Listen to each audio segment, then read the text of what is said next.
रामकृष्ण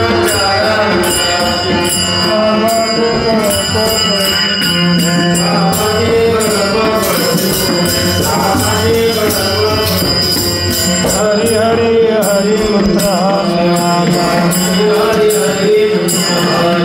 हरि हरि हरि मंत्र सेवाचा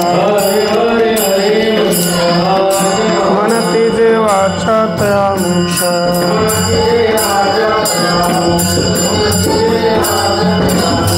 ज्ञानदेवा पाठ नारायण नाम ज्ञानदेवा पाठ नारायण नाम अविजय उत्तम निजस्थान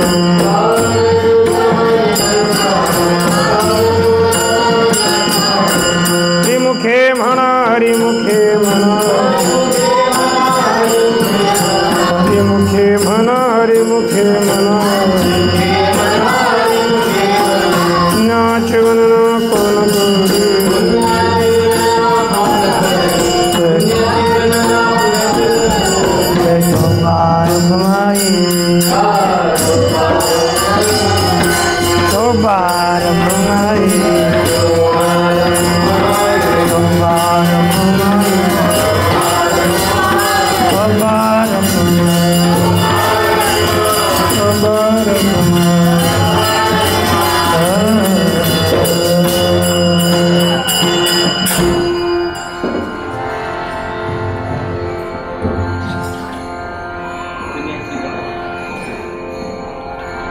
भगवान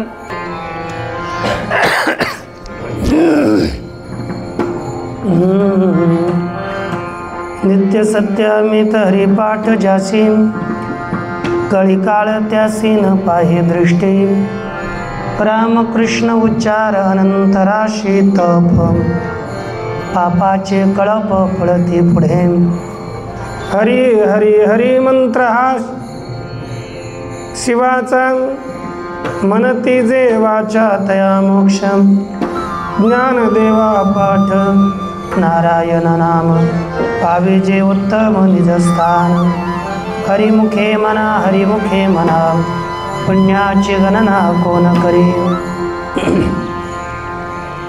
प्रस्तुत श्री भगवान पांडुरंग परमात्म्याच्या सेवेकरिता आपल्या पुढे उपस्थित असलेला अभंग श्री ज्ञानोबरायांच्या हरिपाठातील क्रमानं विचाराकरिता उपस्थित असलेला हा 14व्या क्रमांकाचा अभंग आहे. थोडा आवाज वेगळाच आहे. नित्य सत्यामित हरिपाठ जाशी कळीकाळ त्यासी न पाहे दृष्टी. या अभंगामध्ये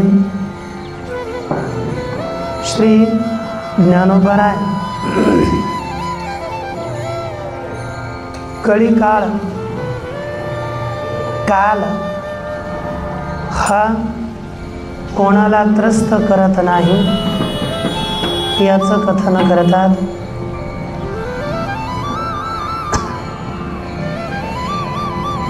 या संसारामध्ये काळ हा कोणालाही सोडत नाही. म्हणजे या संसारात जन्माला आलेल्या प्रत्येक व्यक्तीच्या मागे काळ हा लागलेला आहे. मग काळ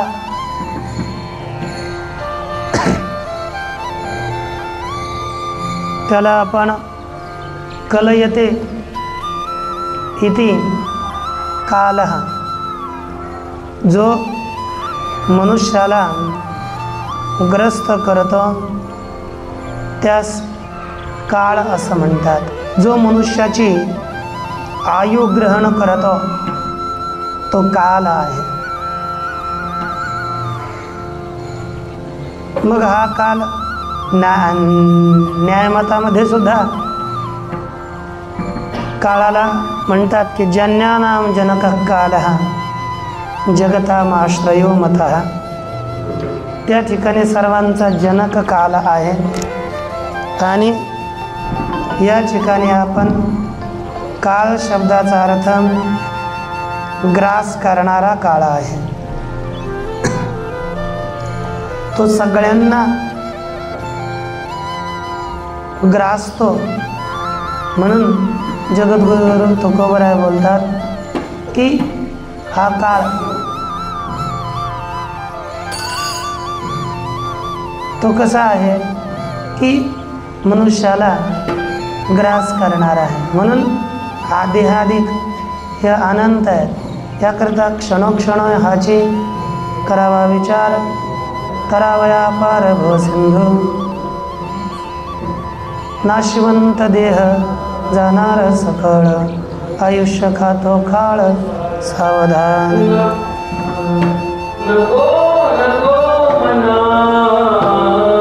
स्वर बंधू माया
मग त्या कालाचेही तीन प्रकार, चार तसे तीन प्रकार आहेत. भूतकाळ, वर्तमान काळ आणि भविष्य काळ.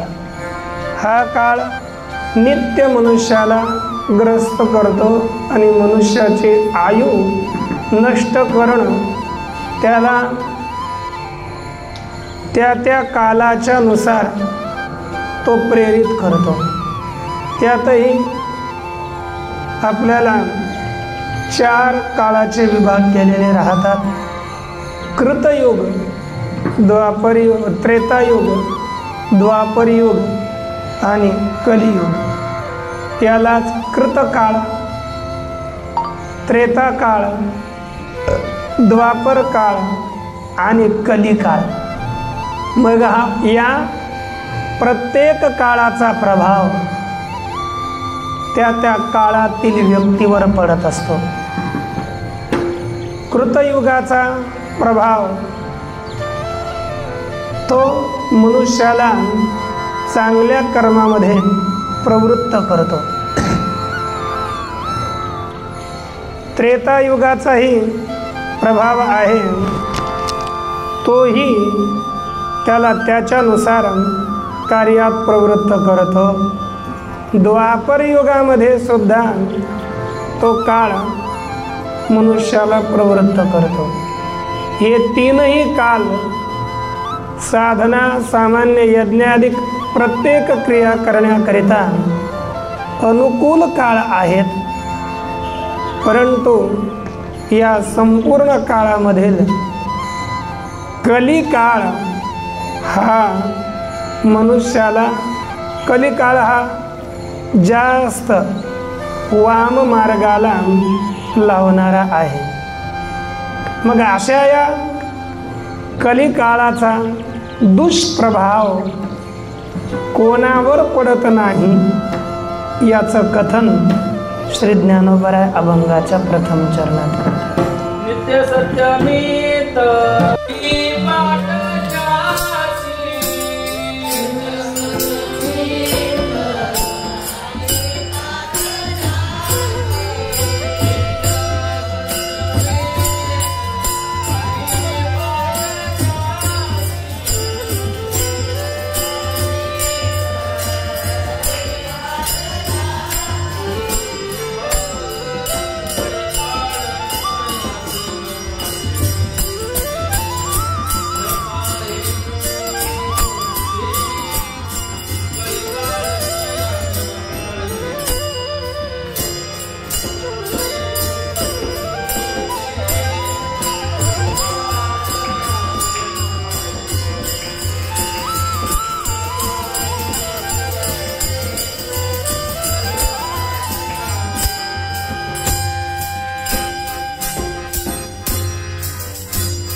या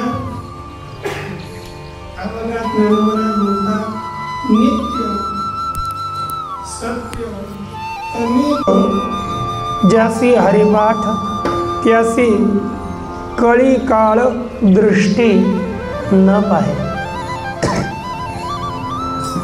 ज्या साधकाला, जो साधक नित्य म्हणजे नित्यता आहे, निरंतरता आहे, जो नित्य सत्य अमित हरिपाठ ज्याला आहे. नित्य म्हणजे नित्य निरंतर, कधीच हरिपाठ, पाठ म्हणजे पठन, हरीचा पाठ, हरीचं पठन, हरिनामाचं उच्चारण ज्याच्याकडे नित्य आहे. तो हरिपाठ कसा आहे? सत्य आणि अमित आहे. म्हणून जो हरिनाम आहे ते कसं आहे? सत्य. सत्य तो सत्य साच खरे, नाम विठोबाचे बरे.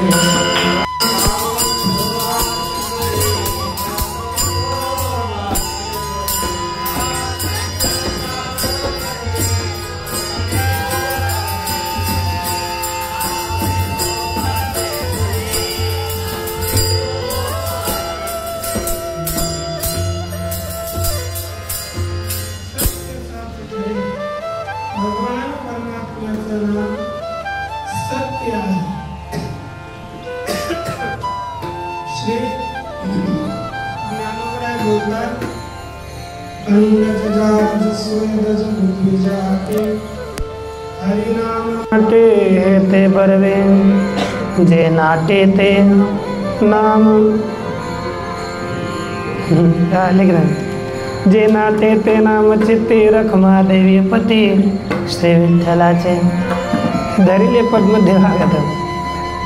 शरीर आटे संपत्ती आते हरिनाम नाटे ते बरवे. म्हणजे हे सर्व आटणार आहे. अंडज पदार्थ, जारज पदार्थ, स्वेदज पदार्थ, उद्विज या चारही योनी, चारही योनीतले पदार्थ व्यक्ती नष्ट होतात, परंतु भगवान परमात्म्याचं नाम कधीही नष्ट होत नाही. ते सत आहे. केवळ भगवान परमात्म्याचं नामही, कारण की भगवान सतरूप आहे आणि भगवान परमात्म्याचं नामही सतरूप आहे, म्हणून ते सत्य नाम आहे. आणि दुसरं आहे अमित. मित म्हणजे मर्यादित, अमित म्हणजे अमर्यादित. भगवान परमात्म्याचं नाम हे अनंत आहे. अनंत म्हणजे त्याचं नाम इथपर्यंतच चालेल, इथून पुढे त्याचं नाम नसेल असं नाही आहे. भगवंताचं नाम भगवंताच्या अवताराच्या पूर्वीही होतं, हे आताही आहे आणि भगवंताचं नाम पुढेही चालत राहील. असं अनंत अमर्यादित नाम आहे. आणि असा सत्य अमित अशा नामाचं, हरिनामाचं जो नित्य पाठ करतो त्याला कळी काळ कधीही बाधा करत नाही. या काळालाच वेगळी वेगळी शास्त्रामध्ये नावं दिली गेली. म्हणून श्रीनाथरायांनी या काळाला नदीची उपमा दिली. श्री ज्ञानोबरायांनी गीतेमध्ये मायेला नदीची उपमा दिली, परंतु नाथबाबांनी काळाला नदीची उपमा देऊन वर्णन केलं की काळ नदीचा महावेगू, सूक्ष्म गती वाहता ओघू, तेथ भूत तरंगा जन्मभंगो, देखताची जगू न देखे. या काळरूपी नदीचा महान वेग आहे. मग सूक्ष्म रीतीनं तीव्रतेनं वाहतो तो ओघ, म्हणून त्या ठिकाणी या भूतरूपी तरंगाचा जन्म आणि नाश होतो. या काळाच्या प्रवाहामध्ये सगळी भूत उत्पन्न होतात आणि सगळी भूत नष्ट होतात. परंतु यास पाहून सुद्धा मनुष्य पाहू शकत नाही, पाहण्यास समर्थ होत नाही. मग याचा परिणाम काय होतो? जरा जर्जरीत जाण, वाहता नदी माझी ओसन, षड्विकार तेची परिपूर्ण, भवरे दारुण भवता ते. या काळाने जरा जर्जरीत, एकदम जीर्ण शीर्ण म्हातारपण येते आणि तोच वाहता नदी माझी ओसोन. या नदीमध्ये वाहत असताना हे ओसन, फेस वगैरे येतो. तो कोण आहे?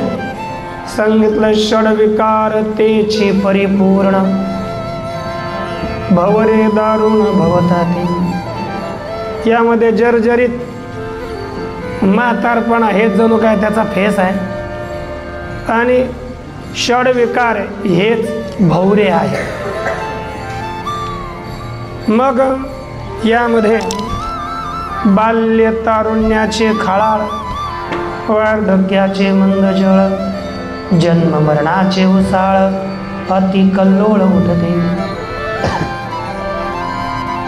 बाल्य तारुण्याची ती खळखळट आहे, तिथे आवाज जास्त होतो.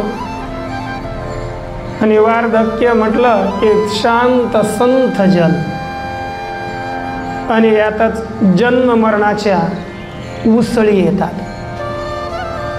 मग असा हा काळ, आणि त्यातला त्यात कलिकाळ भयानक आहे. या कलिकालामध्ये मनुष्य सन्मार्ग सोडून वाम मार्गावर जास्त चालतो. या कलिकालामध्ये सगळं विपरीत होतं. मग ते काय काय विपरीत होतं मी काय आता पाहिला नाही. नाथ महाराजांचा अभंग आहे की ते पाहूया. या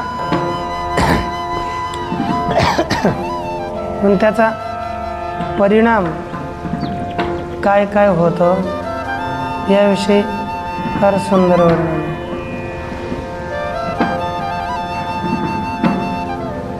आता याच्यात काहीच नाही मोबाईल.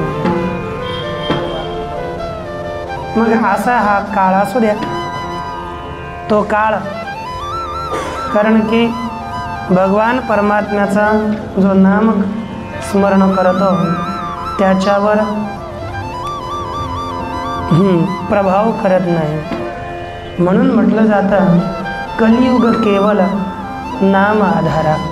या कलियुगामध्ये केवळ भगवंताच्या प्राप्तीकरिता आणि या काळाची बाधा न होण्याकरिता नाम हेच एक साधन आहे. म्हणून म्हणतात हरेर्नाम हरेर्नाम हरेर्नामैव केवलम कलौ नास्तेव नास्तेव नास्तेव गतिरन्यथा.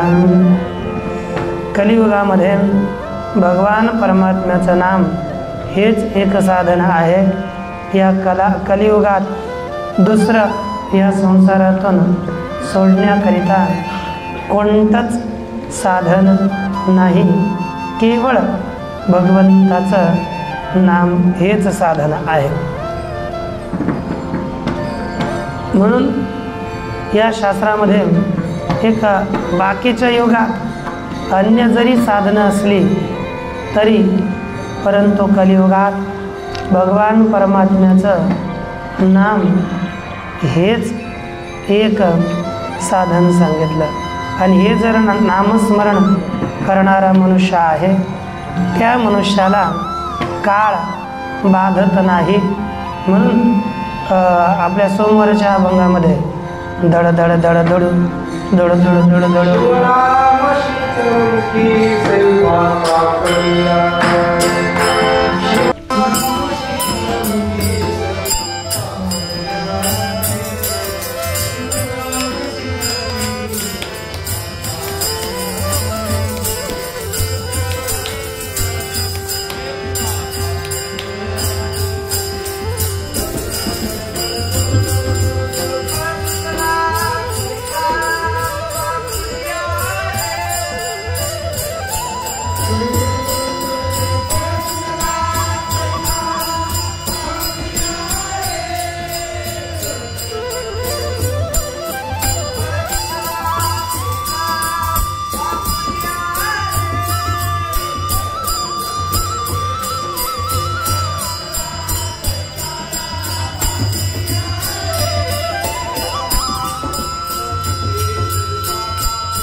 लागतो. भगवान परमात्म्याच्या कथेत भगवान परमात्म्याच्या चिंतनात काळाची सत्ता नाही. म्हणून जगद्गुरु तुकोबराय बोलतात काळाची सत्ता ते नाही घटिका पंढरी नायका आठविता सदा काळ गणना करी आयुष्याची कथेची वेळेची आज्ञा नाही। मनुष्याच्या पाठीमागे नित्य निरंतर हा कलिकाळ लागलेला असतो, परंतु जेव्हा भगवान परमात्म्याची कथा होते त्या ठिकाणी या काळाचा प्रवेश होत नाही। करिता माझी कथा श्रवण काळाशी रिगमू नाही जाण, इतरांचा पाडू कोण कर्मबंधन तेथे कैसे। या ठिकाणी ज्या ठिकाणी भगवान परमात्म्याची कथा होते त्या ठिकाणी या काळाचा प्रवेश होत नाही, कारण की भगवान परमात्म्याचा भक्त तो भगवंताच्या अधीन म्हणजे त्याचं पालन करणं, त्याचं पालन हा भगवान परमात्मा करतो आणि तो काळाचाही काळ आहे। कालोस्मि लोक क्षयकृत प्रवृद्ध लोकां म्हणजे कालोस्मि लोक क्षयकृत आहे तो, कारण की तो काळाचाही काळ आहे म्हणून त्याला महाकाल म्हणतात। असा भगवान परमात्मा, त्या भगवान परमात्मा त्याचं चिंतन करणारा तो त्या काळाच्या मस्तकावर पाय ठेवतो, इतका महान आहे। म्हणजे भाव शुद्ध नामावळी हर्षे नाचो पिटोटाळी घालू पाया तळी कळी काळ बापुणे। तुका म्हणे येणे कळी काळ हे ठेंगणे कळी काळ हा या भक्ताच्या म्हणजे भक्तावर त्याचा प्रभाव होत नाही, उलट या कलिकालामध्ये तरुण जाण्याकरिता एक साधन म्हणजे भगवंताचं नाम। सदा वाचे नामावळी माया हा दोषा होय होळी कळिकाळ पायातळी ब्रह्मानंदे गरजता। या कलिकालाचा प्रभाव या भक्तावर चालत नाही आणि याच भगवान परमात्म्याचं नामस्मरण केलं असता आणखी काय स्थिती होते, पापाची कशी दयनीय अवस्था होते त्याचं कथन द्वितीय चरणात करतात। रामकृष्ण उच्चार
याचं फळ काय सांगतात? हे भगवंताचं आपण तप करावं हे शास्त्र आपल्याला सांगतं. जीवन हे तपस्वी असावं, भोगी नसावं. मग या ठिकाणी तपस्वी जीवन असायला हवंय. तप मनुष्यानं केलं पाहिजे. मग आपण अन्य जे तप करणार त्या तपापेक्षा नामस्मरणाचं तप, नामस्मरणाचं उच्चारण हे तप कसं आहे तर सांगतात रामकृष्ण उच्चार अनंत राशी तप. रामकृष्णाचं उच्चारण केलं तर या अनंत राशी म्हणजे अनंत ढिगारेचे ढिगारे, रास एकाला म्हणत नाहीत. अनेक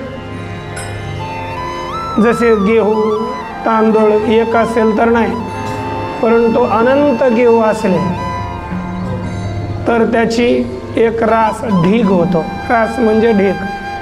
मग अनंत राशी रूपी तप म्हणजे केवळ रामकृष्ण असं उच्चारण केलं तर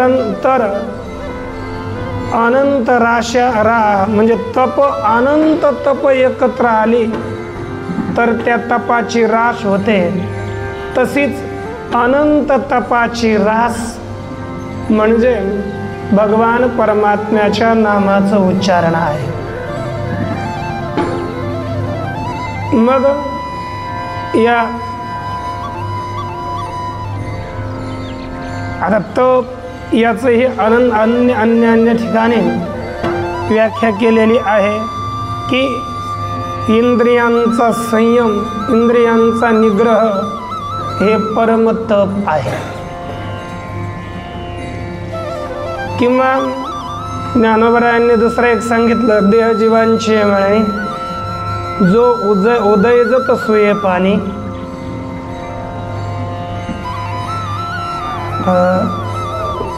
17वा पहा पुढे, म्हणजे देह जीवा 18 ते 16 अध्यायात देह जीवाचे म्हणे जो उदयजत सुये पाणी तो विवेको अंतःकरणी जाग विजो तया नाव तप. यालाही तप म्हणतात.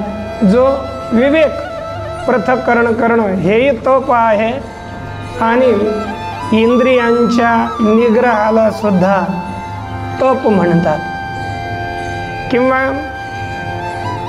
आपण अनवाणी चालणं यालाही तप म्हणतात. काही एक पायावर स्थित होऊन चिंतन करणं त्यासही तप म्हणतात. मग तप ही जरी तप असली परंतु त्या सर्वांपेक्षा भगवंताचं नामस्मरण करणं हे तप श्रेष्ठ आहे. एकनाथ महाराजांनी तपाची व्याख्या करताना लिहिलं, त्यागोनी कामाची कामस्थिती तय तपाची उत्तम गती अखंड लागे माझी स्मृती शुद्ध तप प्राप्ती आनाव. म्हणजे कामनेची जी काम अंतःकरणातील वृत्ती आहे ती सोडून देऊन केवळ भगवान परमात्म्याचं नित्य निरंतर स्मरण करणं याला तप म्हणतात. माझ्या ठाई अनुताप त्या नावगा शुद्ध तप का हृदय चिंतिता स्वरूप हे परम तप तपा माझी. माझ्या ठिकाणी नित्य निरंतर अनुताप वैराग्ययुक्त होणं त्याला शुद्ध तप म्हणतात. किंवा भगवान परमात्म्याच्या स्वरूपाचं चिंतन करणं याला सगळ्या तपामध्ये श्रेष्ठ तप म्हणतात. आणि या नामस्मरणाने या सर्व तपांचं फळ प्राप्त होतं. म्हणून रामायणातील उदाहरण दिलं, विसरोनिया रघुराया जे जे केली तपश्चर्या साधनाभिमानी गिळले माया श्रमची वाया वाढविला. अनिमिष जे नामस्मरण ते उग्र तप दारुण स्मरणा परते निर्साधन सर्वथा आन असेना.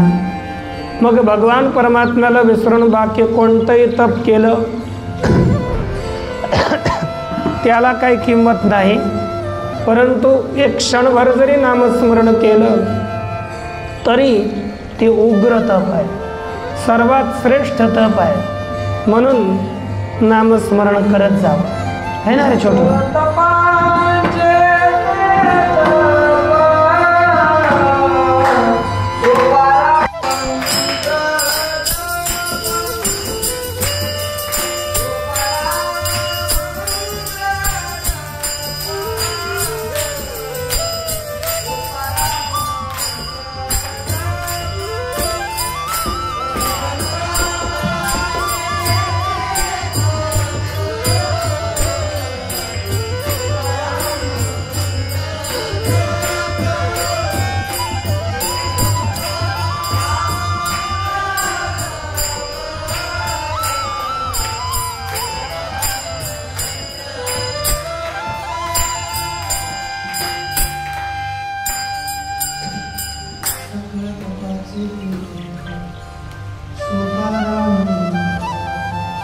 भगवान परमात्म्याचा नामस्मरण करणं हे सर्वात श्रेष्ठ तप आहे.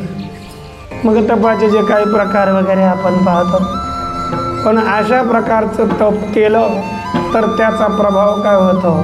पापाचे कळप कळते पुढे.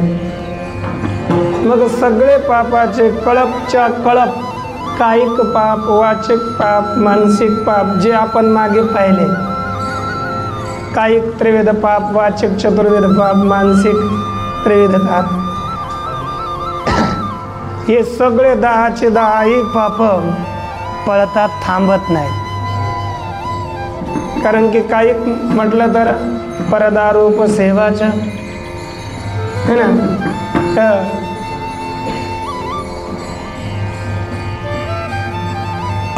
जे काय जे आपण दिलेलं आहे ते पुन्हा वापस घेणं, किंवा अप्रदत्ता अपाद आदान, जे दिलेलं नाही ते ग्रहण करणं, परस्त्री सेवा, हिंसा इत्यादी, हे सगळे काही पाप आहेत, कसे वाचिक कसे मानसिक. परंतु हे सगळी पाप भगवान परमात्म्याचं नामस्मरण केलं तर पळतात. पापे पळाली बापुडी, काळ झाला देश धडी. मग भगवान परमात्म्याचं नामस्मरण केलं तर ही पाप राहत नाहीत. हरि उच्चारणे अनंत पापराशी जातील लयासी क्षण मात्रे. मग जेव्हा हे नामस्मरण केलं तर पापाचा नाश होतो, पाप पळतात. आणि याच आता भगवंताचं नामस्मरण घेतलं, तप झालं, पाप नष्ट झाली, अंतःकरण शुद्ध झालं. आणि याच नामस्मरणानं मग आपल्याला विलक्षण आनंदाची प्राप्ती म्हणजे मोक्षाची प्राप्ती होते. तिसऱ्या चरणात सांगतो हरी हरी हरी मंत्र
मुख्य हा मंत्र कोणाचा आहे?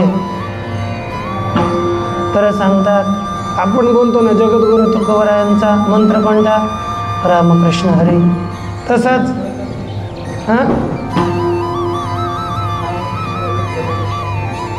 रामकृष्ण हरी उपदेश कोणता दिला? रामकृष्ण हरी. मग रामकृष्ण कोणता दिला? हरी हा मंत्र दिला, त्यांचा मंत्र रामकृष्ण हरी आपण सांगतो. तसंच हरी हरी हरी हा मंत्र कोणाचा आहे? भगवंताचं नामस्मरण करणं सांगतात शिवाचा आहे, भगवान शंकराचा आहे. भगवान शंकर नित्य निरंतर भगवान परमात्म्याचे चरण हृदयामध्ये धारण करून स्मशानामध्ये कौपिन भस्म जटाधारी होऊन चरणोदक शिरा मस्तकावर धारण करून हृदयात भगवान परमात्म्याचे चरण धारण करून नित्य निरंतर भगवान परमात्म्याचंच ते स्मरण करत राहतात.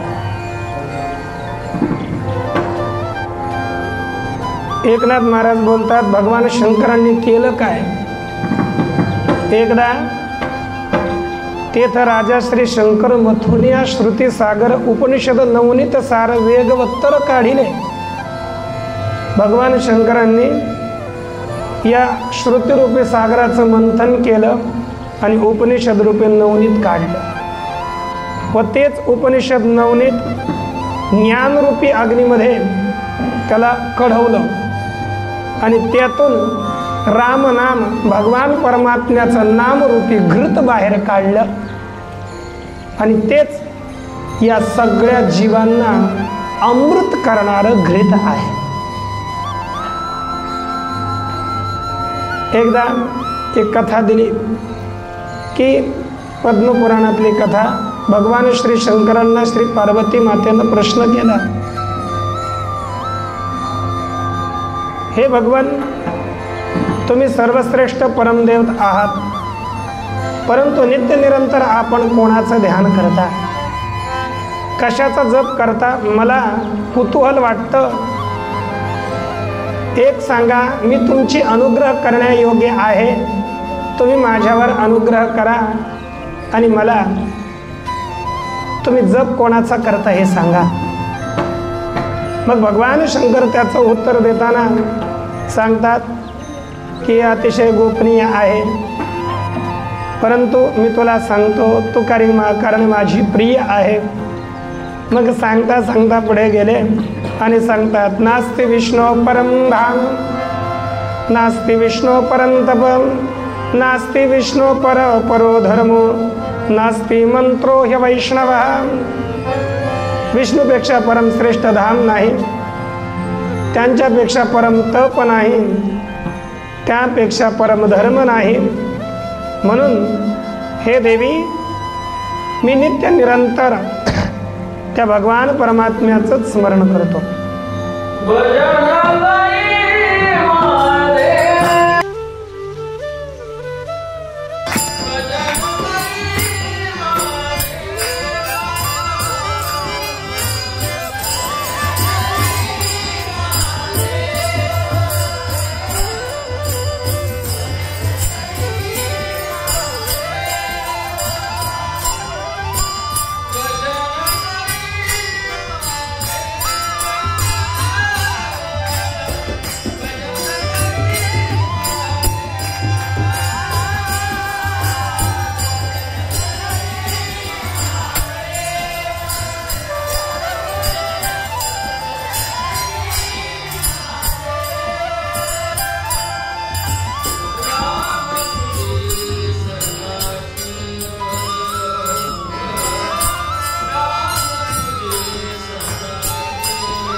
जे आपल्या भगवान परमात्म्याच्याच नामाचं जप करतात आणि तोच संप्रदाय आपला हा संप्रदाय आहे. आदिनाथ गुरु सखळ सिद्धांचा मचिंद्र तयाचा मुख्य शिष्य. त्याच क्रमाने आलेला हा मंत्र आणि त्याच मंत्राचं उच्चारण श्री भगवान शंकर करतात की ज्या भगवंताचं नामस्मरण हे त्यांच्या अतिशय आवडीचं स्तोत्र आहे. आदिनाथा कंठी आगळा हा मंत्र आवडीचे स्तोत्र सदा घोकी नित्य निरंतर भगवान परमात्म्याचं नामस्मरण करतात. मग तो मंत्र कोठे द्यावा तर तो क्रमाक्रमाने परंपरेनं या वारकरी संप्रदायाला तो प्राप्त झाला आणि त्याचाच म्हणजे मूळ ठेवा आपल्याकडे आला जो भगवान शंकराचा आहे आणि त्याचंच नित्य निरंतर जप केलं तर सगळे पाश बंधन निवृत्त होतात आणि साधक स्वस्थानाला प्राप्त होतो. याचं कथन शेवटच्या चरणात करतात.